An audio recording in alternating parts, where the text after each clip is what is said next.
자, 할렐루야. 주님의 이름으로 환영합니다. 자, 우리 옆에 분들하고 인사하겠어요. 참 잘 들어오셨습니다. 잘 들어오셨습니다.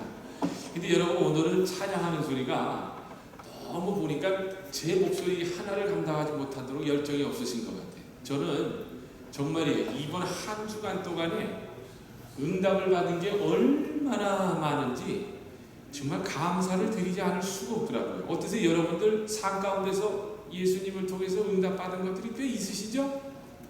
아멘. 예, 감사합니다. 나중에 이제 우리가 어디를 가게 되면 제가 이제 간증으로 여러분들에게 정말 말씀을 드리도록 하겠습니다. 자, 오늘은요, 본문에 의지하여서 말씀대로 하였더니라는 제목으로 여러분들과 은혜를 나누고자 합니다. 어떠세요, 여러분? 우리가 예수를 믿고 따르는 신자로서 여러분 날마다의 삶 가운데서 새로운 변화가 있는 삶을 사십니까? 아니면 계속되는 반복된 습관의 죄로 인해 전혀 변화가 없이 사단 마귀에게 넘어지면서 사는 삶을 살고 계세요. 여러분, 성경은요 분명히 이야기하고 있어요. 고린도 후서 5장 17절을 보면 이런 말씀이 나오는데 제가 읽어드립니다. 그런즉 누구든지 그리스도 안에 있으면 새로운 피조물이라 이전 것은 지나갔으니 보라 새 것이 되었더라. 여러분, 지금 사도 바울이 얼마나 깔끔하게 참된 구원에 대해 이야기해 주고 있습니까? 예수 그리스도 안에 있는 사람이라면 그는 변화를 받은 새로운 피조물이라고 합니다. 그런데 이상하죠? 나는 예수님을 내 마음의 구주요 주인으로 영접하여 구원을 얻었다고 하는 사람들을 보면은 너무나 신기할 일이 많지, 아직도 과거의 습관의 죄로 인해 똑같은 죄악의 삶이 반복이 됩니다. 그러면서 교회 생활을 하는 분들이 의외로 많아요. 그러니까 교회 나와서는 은혜를 받았다고 생각을 했는데, 아니 다시 세상으로 돌아가면은 다시 또 세상 사람이야. 그렇다면 도대체 무엇이 문제이길래 이런 현상이 생기는 걸까? 여러분, 진정한 변화란 바로 우리의 능동적 믿음의 순종을 바탕으로 이루어집니다. 여러분, 내가 알고 있다고 그 자리에서 머물러 있는 삶은요, 보니까 제가 알겠어요. 이제는 가정교회를 해보니까 제가 알겠어요. 알고 있다고 머물러 있는 삶은 항상 그 자리에서 맴돌 수밖에 없습니다. 그러나 내가 알고 있는 상태에서 그거를 실천할 때에 바로 하나님의 말씀이 능력으로 오면서 내 자신의 삶이 변화가 오더라는 거예요. 여러분, 정말입니다. 예수님께서 이 땅에 오신 이유는, 예수님께서 승천하시면서 성령님을 우리에게 보내주신 이유가 보니까요, 예수님께서 하신 사역을 재현하기 위해서라고 제가 지난번에도 말씀드렸습니다. 그래서 두 번째로 제가 뭐라고 말씀드렸어요? 예수님의 거룩한 성품을 닮아 성령의 9가지 열매를 담기 위해서라고 했습니다. 그런데 제가 알겠더라고요. 과거의 제 삶은요, 아는 성경 지식 갖고 그냥 알고만 있었고 교회 생활을 했거든요. 그런데 변화가 없어요. 그런데 가족교회를 하면서 삶 가운데서 섬기면서 순종을 하면서 인내를 하다가 보니까 그렇구나. 이게 바로 삶의 변화가 오는구나. 내가 예수님의 성품을 조금씩 닮아가고 있구나 라면서 변화가 오더라는 겁니다. 여러분, 정말 잘 아셔야 해요. 하나님의 말씀은 우리의 지식을 충족시키기 위해서 있는 것이 아니에요. 하나님의 말씀은요, 바로 우리를 변화시키기 위해서 있다는 겁니다. 여러분, 정말입니다. 예수님을 믿는다고 교회는 나오지만 변화되지 않고 과거의 습관 그대로 유지되고 있는 삶은요, 죄송합니다만 그런 분은 다시 한번 내가 구원을 받은 사람인가에 대한 한번 구원의 정체성, 구원에 대한 확증을 한번 점검을 해보셔야 해요. 여러분, 제가 이번 주간에 이제 계속해서 그 열왕기서를 읽고 있는데, 특별히 여러분, 우리가 너무나 잘 아는 사르밧 과부의 대목에서 저는 참으로 많은 깨달음을 얻게 되었어요. 엘리야와 사르밧 과부, 우리가 너무나 잘 알기에 여러분 말씀을 드리지 않아도 무슨 내용인지를 다들 잘 알고 계시지만, 그래도 여러분 오늘 말씀에 도움이 되고자 먼저 배경을 제가 먼저 설명을 해드리겠습니다. 여러분 이제 하나님께서 이방 여인 이세벨을 이제 아내로 삼고 바알을 섬기고 아세라 묵상을 만들어서 악만행하는 북이스라엘 아합 왕을 피해 이제 요단 앞 그 시내가에 숨어 지내던 엘리야에게 이제 하나님께서 나타나서 이런 명령을 내리십니다. 본문 9절입니다. 엘리야야 엘리야, 너는 일어나서 시돈에 속한 사르밧으로 가서 거기 머물라. 내가 그곳 과부에게 명령하여 네게 음식을 주게 하였느니라 하면서 이제 사르밧 과부를 찾아가라고 명령을 하십니다. 여러분 그런데 잘 아셔야 할 것이 이 사르밧이라는 도시가 좀 알아야 할 것입니다. 왜냐하면 이 아합 왕의 아내 이세벨의 아버지 엣베달이라는 사람이 다스리던 지역으로서 이 사르밧이라는 것은 아주 비참한 곳이었으면서요, 사람이 살 수 없는, 그리고 죄가 반영했던 이방신을 섬기던 곳이었다고 합니다. 그런데 그 사르밧 과부는요, 그 당시 극심한 기금으로 인해서 밀가루 한 움큼과 병의 기름이 조금 남아 있었을 뿐 아무것도 없는 궁핍한 상태로서 이제 그것을 자신의 아들과 마지막 음식으로 먹고 나면 이제는 굶어서 죽게 되는, 이제는 죽음만이 그녀와 아들을 기다리고 있었습니다. 그런데 그때 이제 엘리야가 이제 하나님의 명령에 따라서 이제 사르밧 여인을 찾아와서 이렇게 말합니다. 이 12절 하반절을 보면 이렇게 나와 있습니다. 먼저 그것으로 나를 위하여 작은 떡 한 개를 만들어 내게로 가져오고 그 후에 너와 네 아들을 위하여 만들라. 여러분 잘 보세요. 세상에 이런 정신병자 같은 사람이 어디 있습니까? 가뜩이나 먹을 것이 없는 과부에게 찾아와서는요, 이 하나님의 사람인 엘리야가 마지막 남은 밀가루와 기름으로 먹을 것을 만들어 달라고 하니까 얼마나 이거 황당하겠어요. 어떠세요 여러분? 여러분 만약에 이런 상황이라면 여러분 어떠실 것 같습니까? 저 같았으면 몽둥이를 들고 와서 이런 미친 사람이 나 있나, 그리고 아마 몽둥이를 때려서 쫓아냈을 거예요. 근데 여러분 놀랍지 않습니까? 이 사르밧 과부는요, 이 이야기가 이스라엘 하나님 여호와의 말씀으로 바꿔서는 여러분 어떻게 했다라고 15절에 기록하고 있어요. 저가 가서 엘리야의 말대로 하였더니, 저가 가서 엘리야의 말씀대로 하였더니, 쉽게 말해서 그 이야기를 믿고서 순종을 했다는 거예요. 여러분 저는요, 이 대목에서 이 말씀을 읽으면서 이런 생각을 해봤습니다. 자신과 아들의 생명과도 같은 것을 드리는 여러분 이 과부의 심정이 어떠했을 것 같아요. 그러면서 이런 생각이 들더라고요. 그렇구나. 예수님을 내 구주로 모시는 것, 예수님을 나의 인생의 왕이요, 예수님을 나의 인생의 주인으로 모시는 것이 바로 나를 내려놓고 부인하는 것부터 출발해야 한다는 깨달음이었다는 겁니다. 여러분 마가복음 12장 42절에서 44절을 보면요, 한 과부가 이제 헌금하는 이야기가 나오는데 제가 읽어드릴게요. 한 가난한 과부는 와서 2렙돈 한 고도란트를 넣는지라. 예수께서 제자들을 불러다가 이르시되 내가 진실로 너희에게 이르노니 이 가난한 과부는 헌금함에 넣는 모든 사람보다 많이 넣었도다. 그들은 다 풍족한 중에서 넣었거니와 이 과부는 그 가난한 중에서 자기의 모든 소유 곧 생활비 전부를 넣었느니라 하시니라. 여러분 예수님께서 지금 이 과부를 칭찬하고 계시는데 여러분 왜 칭찬하고 있다라고 보세요? 왜? 헌금의 양이 커서? 아니에요 여러분. 여러분 이제 성경을 찾아보면은 2렙돈의 가치는요, 오늘날로 치면요 1달러에서 2달러밖에 안 되는 아주 작은 양입니다. 그런데 왜 예수님께서 칭찬을 하셨을까?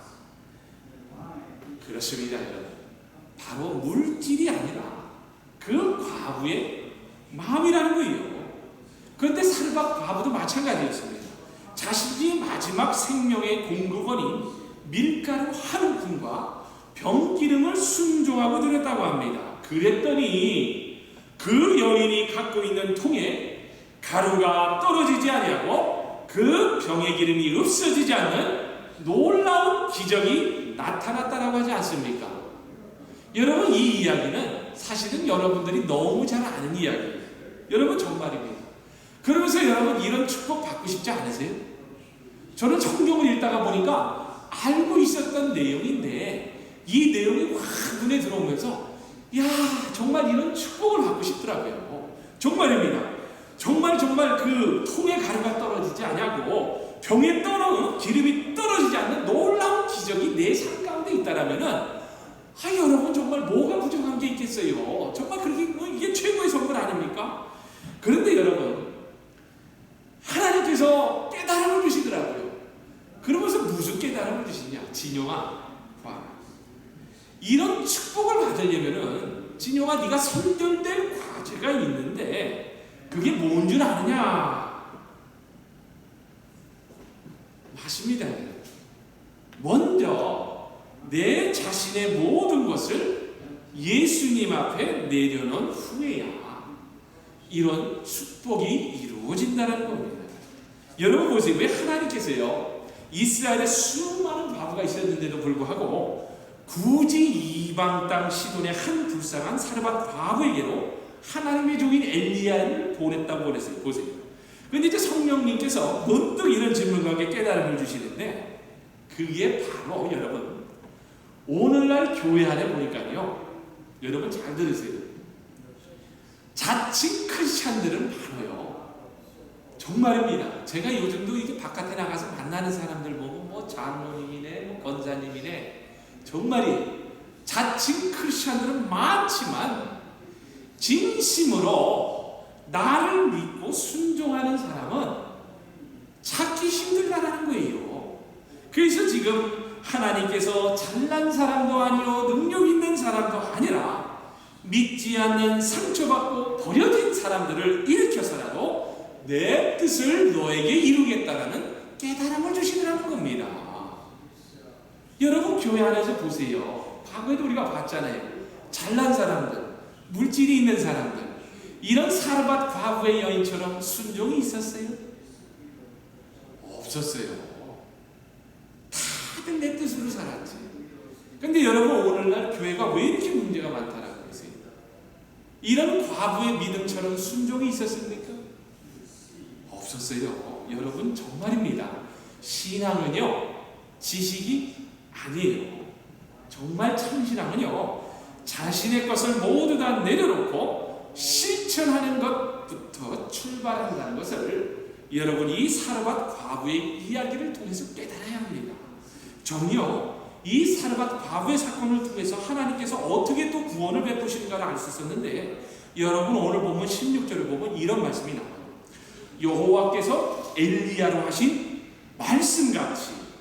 말씀같이입니다. 그래서 통의 가루가 다 하지 아니하고 병의 기름이 없어지지 아니하더라.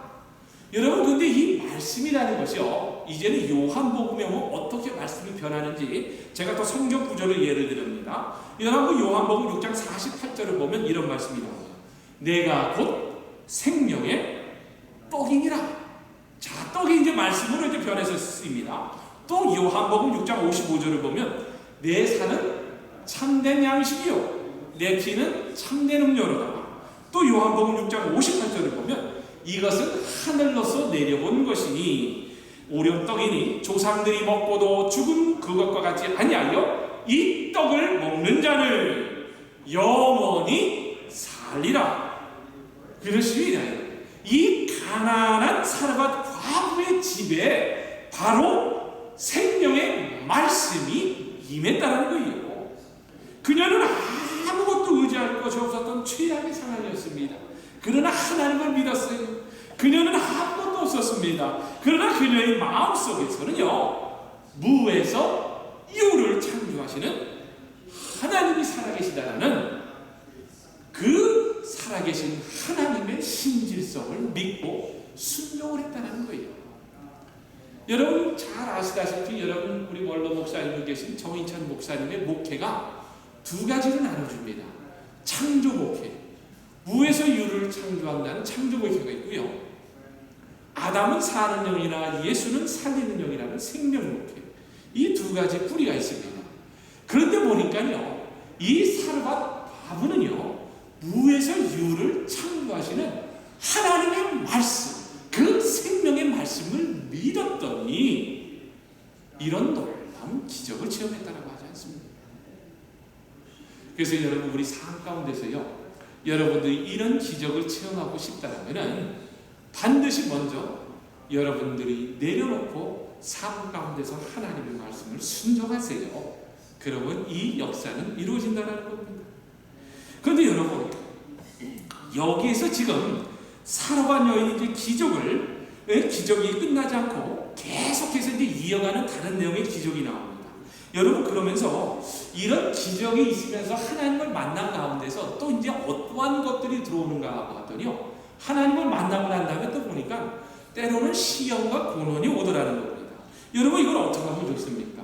또 고난과 시험이 오는데, 여러분, 이런 데 믿음이 생기면서 유를 창조하시는, 무에서 유를 창조하시는 전화위복의 하나님의 역사를 보게 되었는데, 그만 이 사르밧 과부의 아들이 죽는 이런 또 돌발적인 상황이 벌어집니다.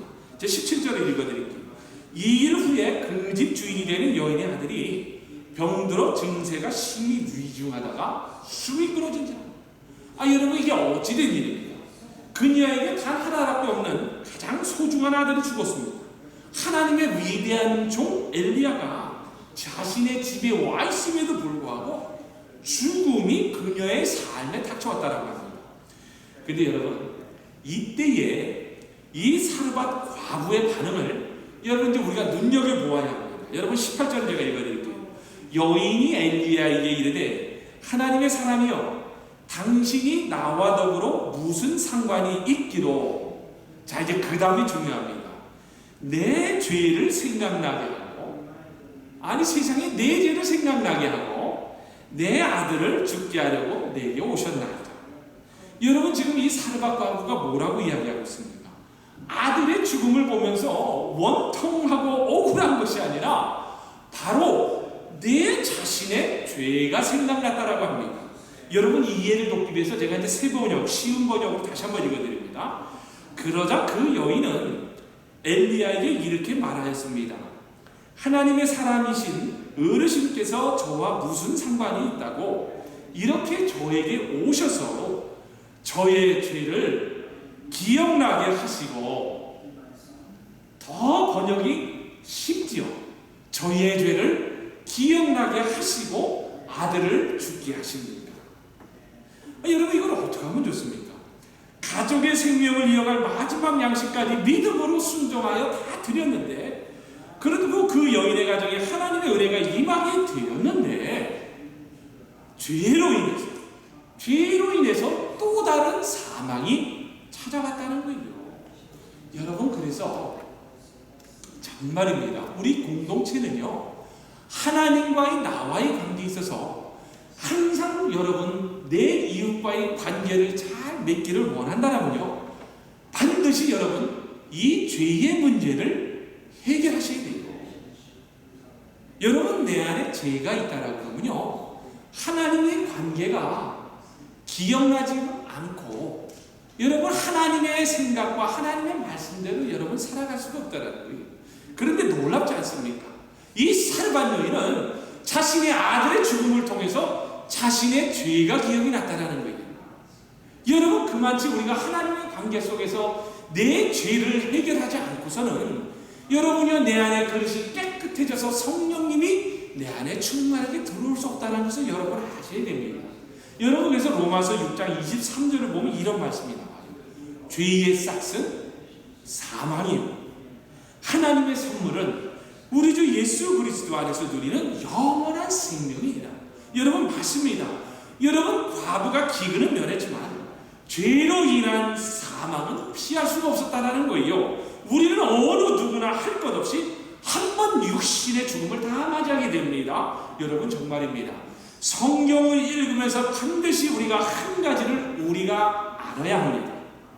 그게 뭐냐? 모든 성경의 중심이 예수 그리스도라는 거예요. 그래서 여러분 구약이 예언이라고 하면요, 신약은 성취라는 거예요. 그런데 누가 예언과 누가 성취라? 그게 바로 예수님이라는 겁니다. 근데 여러분 요한복음 5장 39절을 보면요, 정말 놀라운 말씀이 나옵니다. 너희가 성경에서 영생을 얻는 줄 생각하고 성경을 연구하거니와 이 성경이 곧 내게 대하여 증언하는 것이라. 내게 대하여 증언하는 것이라. 내게란 바로 예수님을 얘기하는 겁니다. 여러분 이 예를 돕기 위해서 또 세 번역으로 읽어드립니다. 너희가 성경을 연구하는 것은 영원한 생명이 그 안에 있다고 생각하기 때문이다. 성경은 나에 대하여 증언하고 있다. 여러분 얼마나 놀라워요. 우리가 읽고 있는 지금 이 성경이야말로 영원한 생명이 들어있는 예수님을 증거하고 있다고 하지 않습니까? 여러분 그래서 오늘 이 사르밧 과부의 이야기를 통해서 반드시 발견해야 할 분이 한 분 계시는데 그게 누구냐? 여러분 바로 예수님이세요. 여러분 아무리 우리가 이 땅을 살아가면서 여러분 잘 들어보세요. 내가 교회를 나오고 내가 믿음 생활을 하고 있다라고 그러지만 여러분 예수님이 내 안에 계시질 않는다면 여러분 그분의 믿음 생활은 다시 시작을 해야 합니다. 여러분 정말입니다. 구원받은 하나님의 자녀일지라도 여러분 육신의 죽음은 피할 길이 없어요. 육신의 죽음은. 그래서 히브리서 9장 27절을 보면 이런 말씀이 나와요. 한 번 죽는 것은 사람에게 정해진 것이요 그 후에는 심판이 있으리라. 여러분 우리 모두는 다 죽어요. 근데 표정이 나는 안 죽겠다라고 그러는 것 같아.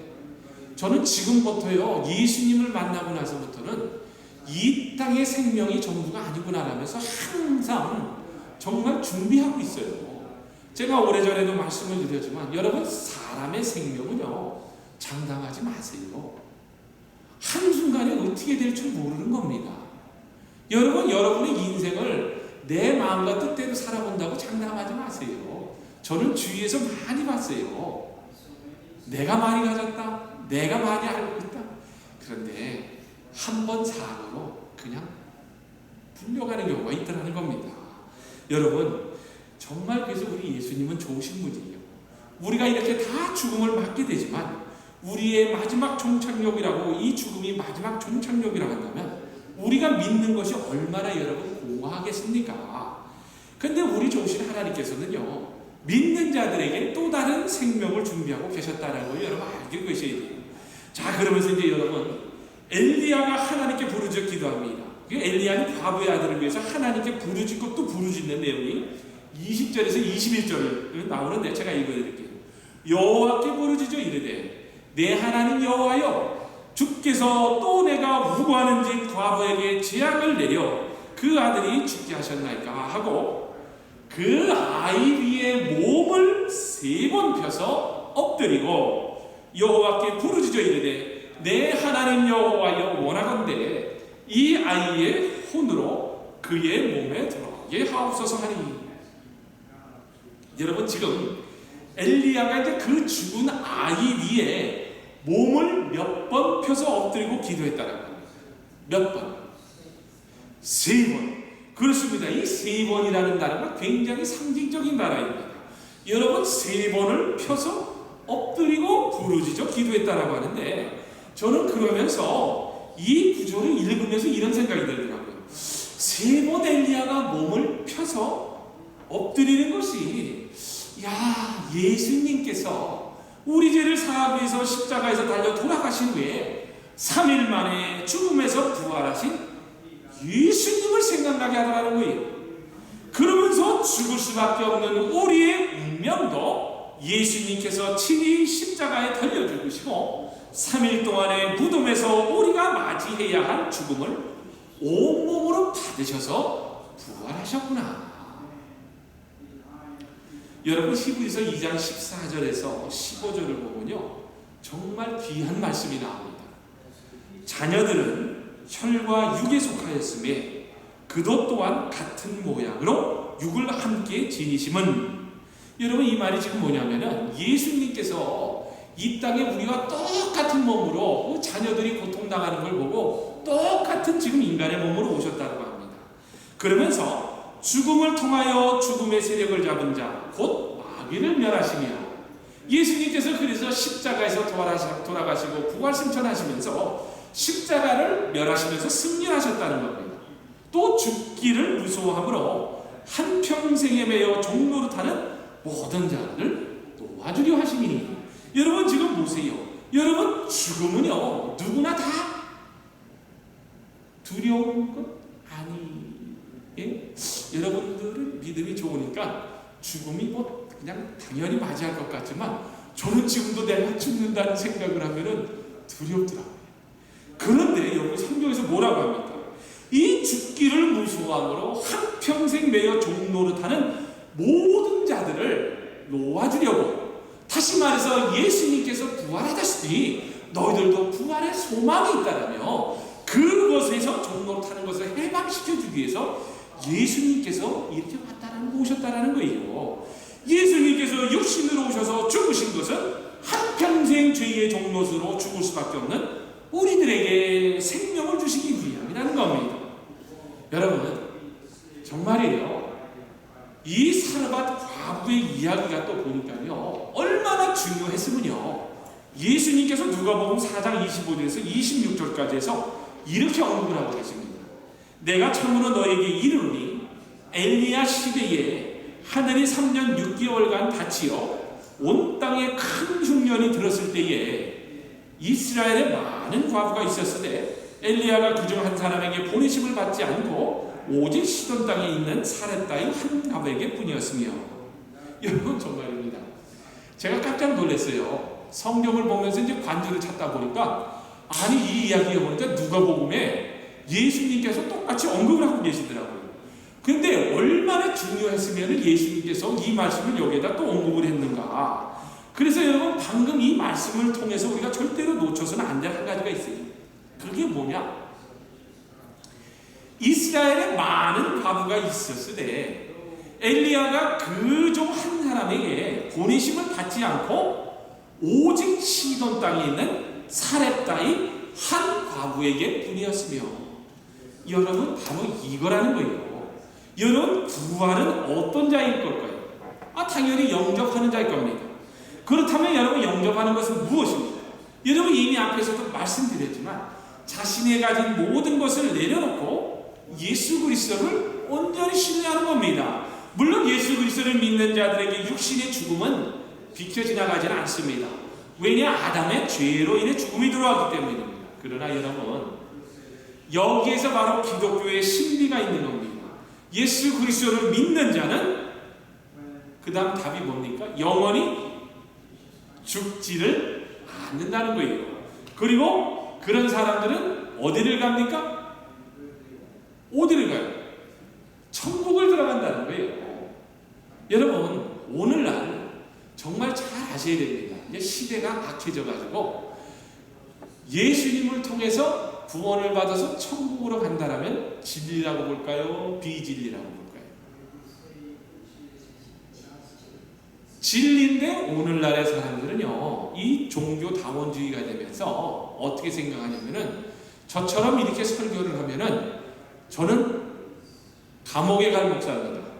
그리고 우리가 예수를 믿고 구원을 얻는 것은 좋으나, 그러나 천국은 예수만을 통해서 가는 것이 아니다. 누구나 다 구원이 있다는 거예요. 그래서 여러분 제가 이 구원에 대해서 확실히 다시 한번 여러분들에게 심어드립니다. 여러분 예수 그리스도를 믿는 자는 영원히 죽지 않으며 예수 그리스도 한 분을 통해서 여러분 천국을 들어갈 수 있는 겁니다. 아멘. 여러분 그래서 갈라디아서 2장 20절을 보면 이런 말씀이 나와요. 내가 그리스도와 함께 십자가에 못 박혔나니 그런즉 이제는 내가 사는 것이 아니요 오직 내 안에 그리스도께서 사신 것이라. 이제 내가 육체 가운데 사는 것은 나를 사랑하사 나를 위하여 자기 몸을 버리신 하나님의 아들을 믿는 믿음 안에서 사는 것이라. 여러분 바로 이거예요. 내 안에 자기 몸을 버리시고 나를 위해 자기 몸을 버리신 예수님께서 사신다고 합니다. 나를 위해서 자기 자신을 버리신 예수님이 나를 위해서 사신다고 합니다. 여러분 또 요한복음 11장 25절에 보면 이런 말씀이 나와요. 예수께서 이르시되 나는 부활이요 생명이니 나를 믿는 자는 죽어도 살겠고, 그 다음 뭡니까? 무릇 살아서 믿는 자는 영원히 죽지 아니하리라. 아멘. 여러분, 영접한다는 것은요, 그래서 예수님을 내 삶 속에 영접한다는 것은 우리가 아는 지식이나 여러분 말로 되는 것이 아닙니다. 여러분, 먼저 자신의 것을 텅 비워놓아야 합니다. 그래야 그 안에 예수님께서 함께 거하실 수 있는 거예요. 여러분, 오늘날 교회를 보면요, 얼마나 다른 법으로 가르쳐 있는지 아세요? 나는 정말 신기할 정도예요. 가끔씩 사람들을 만나서 대화하다 보면, 아니, 내 안에 예수님께서 살아계시지 않는데 어떻게 내가 예수 믿는 사람이라고 하겠어요? 나는 정말입니다. 내 안에 예수님께서 살아계시니까 내 뜻대로 살 수가 없어요. 근데 얼마나 좋은지 몰라요. 그 진리 안에서 자유롭게 살 수 있다는 게 얼마나 좋은지 모릅니다. 근데 여러분 표정이 내 안에 예수께서 산다는 게 부담이라고 그런 것 같은데, 여러분 정말이에요. 예수님이 내 안에 사신 사람이 지금 영접하고 구원받은 사람이라는 거예요. 그런데 예수님의 뜻대로 사는 사람이 있는 게 아니라 보니까 오늘날의 교회가 예수님은 안에 안 계세요. 그리고 내 뜻대로 사는 사람들이 태반이라는 거야. 이게 그래서 이 시대가 말세라는 겁니다. 얼마나 많은 사람들이 보니까요, 자신을 버리지 않고 비워놓지 않고 예수님을 영접했다고 합니다. 그러면서 남이 버리기만을 바라지 자신의 것을 하나도 버리지 않고 예수님을 꾸준히 영접했다고 해요. 이거 거짓말쟁이에요, 여러분. 거짓말쟁이라고요. 잘 하셔야 됩니다. 여러분께서 구원에 대해서 내 안에 살아계신 예수님께서 나와 같이 살고 있으면서 예수님의 뜻대로 내가 살고 있는가, 그 사람이 진정으로 구원받은 사람이라는 것을 여러분 놓쳐서는 안 됩니다. 예, 여러분 정말이에요. 이런 사람들이 이렇게 해서 여러분 살질 않으면은 여러분 우리 제1공동체는 야, 내가 지금 예수님이 내 안에 살아계시질 않고 내가 그 구원에 대해서 다시 한번 생각해 봐야 되겠구나 라면서 여러분 다시 한번 신앙을 점검을 하세요. 여러분 똑바로 하셔야 됩니다. 구원은 정말 이런 것이 아닙니다. 물론 구원은 하나님의 선물로 값없이 우리에게 주셨지만요, 그렇다고 구원이 값이 없는 것이 아니라는 여러분 사실 또한 잊어서는 안 돼요. 여러분, 하나님의 선물이 구원은 선물이라고 하지만요, 내가 평생 살아가면서 성도로서 성화의 단계를 거쳐가면서 구원의 의를 이루는 노력을 하셔야 합니다. 그러니까 우리가 막 살 수가 없는 거예요. 그런 노력 없이 어떻게 나는 구원받았냐 할 수가 있겠어요. 그러니까 오늘날 세상에서 기독교가 욕을 먹는 거 아니에요.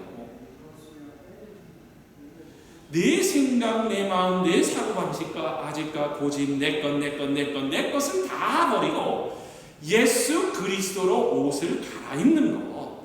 여러분, 그때가 예수님께서 저와 여러분의 진정한 구주가 되시며 주인이 되신 것을 꼭 아시고 여러분 거룩한 신부로 잘 단장하셔야 합니다. 여러분, 이제 마태복음 19장 29절을 읽어드리고 말씀을 맺도록 할게요. 또 내 이름을 위하여 집이나 형제나 자매나 부모나 자식이나 전토를 벌인 자마다 여러 배를 받고 또 영생을 상속하니라. 여러분, 제가 이 말씀이 항상 부담이 되는 말씀입니다. 그러나 저는 이러려고 굉장히 지금 애를 쓰고 있습니다. 기도하면서. 여러분, 오늘날의 교회는요, 조사를 한 갤럽 조사를 보니까요, 너무나도 세속화가 되어서 오히려 교회 안에요, 여러분 생각에는 교회 안에 하나님이 몇 번째 순위로 들어간다고 생각을 하세요? 첫 번째죠? 당연하죠. 교회 안에는 하나님, 예수님, 성령 첫 번째입니다. 그런데 오늘날의 교회는요, 너무나 세속화되어 가서요, 인간의 탐심과 욕심이 1순위로 자리하고 있으면서 자신의 것을 놓지 않으려는 거짓 복음, 거짓 그리스도, 거짓 신자들이 판을 치고 있다고 합니다. 여러분, 그 엘리야 시대에도 이스라엘에도 수많은 자칫 하나님을 믿는 과부들이 많았었지만 왜 하나님은 그 어떤 과부에게도 엘리야를 보내시지 않았어요? 왜냐? 자신의 모든 것을 주를 위해 믿음으로 순종하고 내어놓는 사르밧 과부만한 사람이 온 이스라엘 땅에 없었기 때문이라고 성경이 이야기하고 있지 않습니까? 그래서 여러분, 이 사르밧 과부의 믿음의 순종이 얼마나 귀했기에 예수님께서 구약의 이야기를 다시 들춰내서 누가복음에서 또 이야기를 하셨던 것 아니에요. 사랑하는 공동체 여러분, 저희 공동체 여러분, 말씀을 맺습니다. 여러분, 새로운 피조물이란 내 것을 버리고 예수님으로 순전히 옷 입을 때 그때 새로운 피조물로 거듭났다라면 변화가 생기는 겁니다. 아시겠죠? 꼭 여러분 아셔야 됩니다. 그래서 성경에서 그런즉 누구든지 그리스도와 안에 있으면 새로운 피조물이라 이전 것은 지나갔으니 보라 새로운 것이 되었다. 그리스도 안에 먼저입니다. 그리스도 안에 내 안을 싹 비워두세요. 내 마음에 예수 그리스도께서 들어와 계시면 바로 그때가 사르밧 여인의 아들의 생명을 살리는 역사가 일어났다는 것을 여러분 꼭 아시고, 말씀대로 순종하였더니 내 삶 가운데서 놀라운 변화가 있게 되었다는 간증거리가 넘치는 저와 여러분, 그리고 제1공동체가 되시기를 주님의 이름으로 축원을 합니다. 네.